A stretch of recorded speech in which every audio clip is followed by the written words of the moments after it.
नमस्कार शेतकरी मित्रांनो, या ठिकाणी आपण आज हळदीला पहिला डोस या ठिकाणी पेरणार आहोत. तर बघू शकता आपला हा एकदम पीक आहे जे काही हळदीचं आहे ती व्यवस्थित अशी वाढ झालेली आहे, 100% उगवण क्षमता झालेली आहे आणि याला आपण आपला पहिला डोस या ठिकाणी देत आहोत.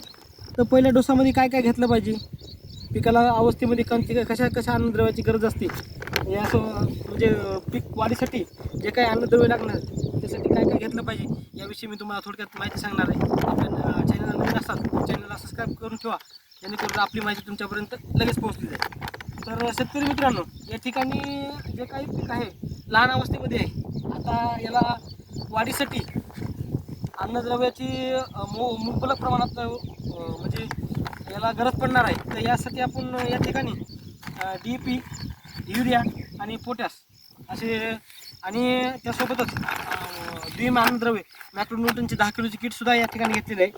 याचा वेगवेगळा रोल राहणार आहे. या ठिकाणी आपण DAP निवडलेला आहे. DAPमध्ये आपल्याला 46% फॉस्फरस या ठिकाणी भेटणार आहे. या अवस्थेमध्ये पिकाला फॉस्फरसची जास्तीत जास्त गरज असते. मुळांना जे काही पीक आहे त्याच्या मुळांच्या वाढीसाठी आणि फुटवे यांची संख्या वाढण्यासाठी फॉस्फरसची या अवस्थेमध्ये जास्तीत जास्त गरज असते शेतकरी मित्रांनो. यामुळे आपण DAPमध्ये 46% आपल्याला फॉस्फरस भेटणार आहे. त्यामुळे आपण DAP हा या ठिकाणी एक गोणी घेतलेला आहे. त्यासोबतच नत्र 18% नत्रसुद्धा भेटते, पण 18% नत्र आपल्या पिकाला पुरेसं नाही.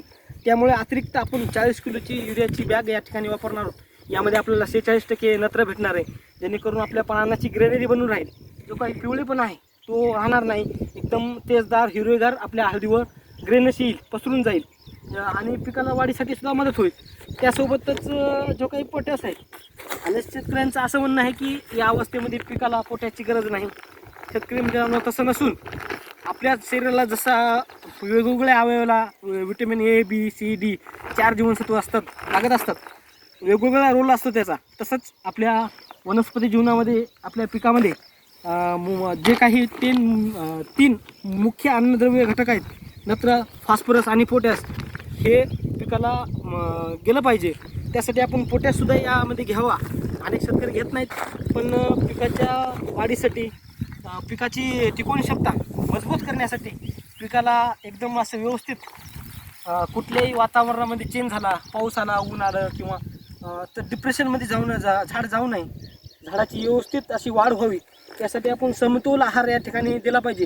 या ठिकाणी आपण याच्यामध्ये आपल्याला 60% पोटॅश भेटणार आहे, 46% नत्र घेतलेलं आहे, स्फुरद घेतलेलं आहे आणि 46% आपल्याला नत्रसुद्धा घेतलेलं आहे. एकदम असा बॅलन्स व्यवस्थित पद्धतीने आपल्याला पिकामध्ये भेटणार आहे. त्यामुळे आपलं पीक जोमाने वाढू लागणार आहे, आपल्याला उत्पादन वाढीसाठी याचा मदत होणार आहे. त्यासोबतच जे काही शेतकरी मित्रांनो, जे काही मेन घटक सोडून, आता मेन घटक नत्र, स्फुरद आणि पालाश जे काही मेन आहेत त्याच बघा. तर शेतकरी मित्रांनो, जे काही मेन अन्नद्रव्य आहेत, नत्र, स्फुरद आणि पालाश, यासोबतच सूक्ष्म अन्नद्रव्यसुद्धा या ठिकाणी पिकाला गेले पाहिजे. त्यामुळे आपण या ठिकाणी 10 किलोची मॅक्रोन्यूट्रनची बॅग घेतलेली आहे. यामध्ये आपल्याला 4-5 अन्नद्रव्याची, सूक्ष्म अन्नद्रव्याची या ठिकाणी पूर्तता होणार आहे. त्यासोबतच आपण परफेक्ट बायोचं आपण या ठिकाणी ह्युमिकसुद्धा घेतलेलं आहे, जेणेकरून मुळ्यांना व्यवस्थित अशी वाढ होईल. त्यामुळे असा एकंदरीत आपला हळदी पिकाला पहिला डोस राहणार आहे. याला एकत्रित मिश्रण करून, व्यवस्थित पद्धतीने मिश्रण करून या ठिकाणी आपल्याला बेडवर पेरून घ्यायचं आहे. माहिती कशी वाटली कमेंट करून नक्की कळवा. चॅनलवर नवीन असाल तर सबस्क्राईब करून ठेवा. धन्यवाद.